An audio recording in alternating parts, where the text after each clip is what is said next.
Good morning family of God. एक बार फिर से आपका स्वागत है आज मॉर्निंग डिवोशन में। आज का वचन पाया जाता है भजन संहिता 23 अध्याय के 4 पद।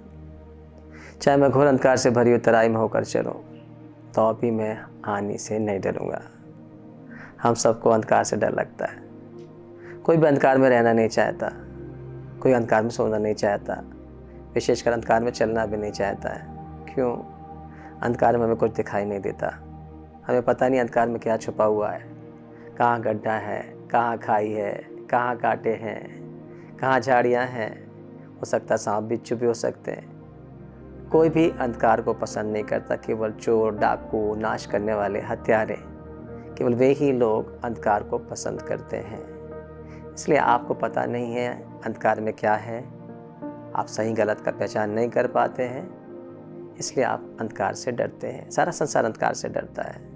अंधकार वास्तव में किसी चीज़ को लाइट का नहीं होना, प्रकाश का नहीं होना अंधकार दिखाता है। जब आपको कुछ समझ में नहीं आ रहा है परिस्थितियों में हम क्या करें, कहाँ जाएं, किससे मिलें, किससे बात करें, कुछ सूझ नहीं रहा, उस समय आप अंधकार में हैं।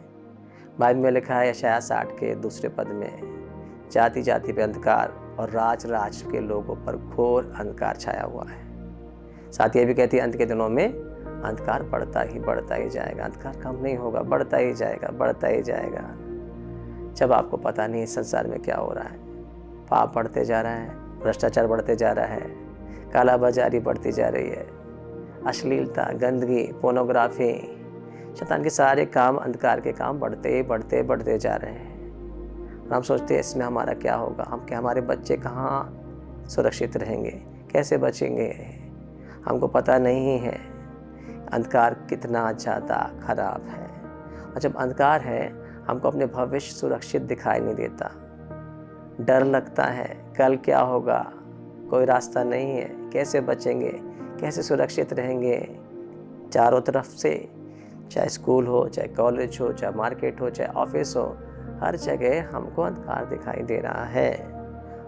हम कैसे, किस तरह से, कब तक बच सकेंगे। देखिए इसी तरह बच के बड़े भी हो गए बच्चे, फिर आगे जवानी में जाकर उनके पास क्या दिखाई देता है, अनएम्प्लॉयमेंट है, बेरोजगारी है, निराशा आ रही है, हताशा है, कंपटीशन बढ़ते जा रहा है, महंगाई बढ़ती जा रही है, धोखाधड़ी बढ़ती जा रही है, एक दूसरे को आसानी से धोखा दिया जा सकता है। निराशा में, वादियों में, हताशा में बच्चे हैं, उनके पास कोई आशा नहीं है। अंधकार का समय, अंधकार शैतान ने फैला के रखा है। ऐसी ही अवस्था से दाऊद को भी होकर गुजरना पड़ा। दाऊद जब जंगलों में भटक रहा है, जब उसने गोलियत को मार दिया है, एक बड़ी विजय को इस्राएल को दिया है, उसके बाद भी शाऊल उसको मारने के पीछे पड़ा हुआ है। और उसकी हालत यह है कि दर दर भटक रहा, जंगल जंगल भटक रहा है, और शाऊल अपनी पूरी सेना के साथ उसके पीछे पड़ा हुआ है। दाऊद का क्या कसूर है? उसने क्या गलती की है? क्या गोलियत को मारना गलती है, या फिर परमेश्वर का अभिषेक पाना गलती है, परमेश्वर पर भरोसा रखना गलती है? उसने ऐसी कौन सा गलत काम किया जिसके कारण उसको भगना पड़ रहा है? दाऊद ने कोई भी गलत काम नहीं किया। दाऊद ने सारे काम अच्छे किए, फिर भी वो जंगलों में भटक रहा है। और जंगलों में इसी अवस्था में जब है, वो इस बात को प्रोक्लेम कर रहा है। क्या कह रहा है? चाहे मैं घोर अंधकार से भरी तराई में होकर चलूं। वास्तव में वे अपने आप को इस भजन संहिता में एक भेड़ के समान देख रहा है जो चरवाहे पे पूरी तरह से भरोसा करती है। उसको चरवाहे की आवाज़ पता है, वो अपने चरवाहे की आवाज़ को पहचानती है, इसलिए वो घोर अंधकार से भी जाएगी।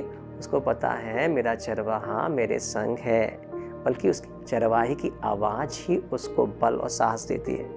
ये चरवाहे की आवाज़ नहीं आएगी, वो डर जाएगी, परंतु क्योंकि चरवाहे की आवाज़ है, उसको पता है चरवाहा मेरे पास में है, और चरवाहे के पीछे पीछे आवाज़ का अनुकरण करते जाएगी कि उसका चरवाहा हमेशा उसको हरी चराइयों में बैठाता है। उसका चरवाहा हमेशा सुखदायी जल के झरने के पास ले जाता है। उसका चरवाहा हमेशा उसके जी में जी लेके आता है। उसका चरवाहा कभी भी उसकी हानि की रक्षा के बारे में नहीं सोचता है। उसका चरवाहा हमेशा सीधे मार्ग पर उसकी अगुवाई करता है। यीशु मसीह ने यूहन्ना के 10वें अध्याय में 4 पद में लिखा, मेरी भेड़ें मेरा आवाज़ पहचानती हैं। यदि आप यीशु मसीह की भेड़ें हैं, यदि आप उसके वचनों पर चल रहे हैं, यदि वो आपका चरवाहा है, तो आपको डरने की आवश्यकता नहीं है। चाहे अंधकार कितना भी बढ़ता जाए, आपका चरवाहा अंधकार में भी देखने के लायक है। अंधकार उसके लिए अंधकार नहीं, सब कुछ उसके सामने खुला हुआ बेपर्दा है। उसको पहले से संसार की सिचुएशन के बारे में पता है, उसको पहले से आपकी दुर्बलता के बारे में पता है, उसको पता है भेड़ को कहाँ बिठाना, कहाँ ले जाना, कहाँ रखना है। केवल भेड़ को इतना ही करना है, आपको केवल इतना ही करना है, अपने चरवाहे यीशु मसीह की आवाज़ को पहचानना सीखना है। और जब आप उसकी आवाज़ को पहचानने लगते हैं, आप उसके पीछे चलने लगते हैं, अंधकार आपका कुछ नहीं बिगाड़ पाएगा, शैतान आपका कुछ नहीं कर पाएगा, परिस्थितियाँ आपको दबा नहीं पाएगी, निराशा आपके पास नहीं आएगी, हताशा आपके पास नहीं आएगी, क्योंकि जो कुछ अच्छा और सर्वोत्तम है वो परमेश्वर ने अपने बच्चों के लिए रखा है। वो आपको हरी चराइयों में बिठाएगा, वो आपको सुखदायी जल के झरने के पास ले जाएगा, वो आपके जी में जी ले आएगा। संसार में भले कितना अंधकार हो, और चूँकि आपका परमेश्वर आपके संग है, इस डर का कारण आपके पास नहीं आएगा। यदि आप इस संसार में एक जयवंत जीवन जीना चाहते हैं, एक शांति का जीवन जीना चाहते हैं, आपको अपने चरवाहे की आवाज़ को पहचानना जरूरी है, क्योंकि आपका ऐसा चरवाहा है जो अपनी भेड़ों के लिए अपने प्राण भी देने को तैयार है। इससे पहले कि कोई हानि आपके ऊपर आए, इससे पहले कोई आपके ऊपर हाथ उठाए, इससे पहले कोई आपके ऊपर आक्रमण करे, दाऊद की भेड़ों को जब सिंह पकड़ के ले जाता था, दाऊद दौड़ता था, सिंह को फाड़ देता था, भालू के मुंह पंजे से, सिंह के पंजे से अपनी भेड़ों को छुड़ा लेता था। यीशु मसीह आपका चरवाहा है, उसके हाथों से आपको कौन छुड़ा सकेगा? और जब वो आपके संग है, कौन सी परिस्थितियाँ, कौन सी बातें आपको दबा सकेंगी? केवल आपको ये करना है, उसकी आवाज़ को पहचान कर उसके पीछे पीछे चलना है। आपके जीवन में कभी कठिनाई नहीं आएगी, आप आनंद से शांति के साथ जीवन को व्यतीत करेंगे, आप निश्चय सफलता को प्राप्त करेंगे। भले ही अंधकार बढ़ते जाए, अंधकार आपके लिए अंधकार नहीं ठहरेगा, बल्कि आप अंधकार में ज्योति के समान चमकेंगे।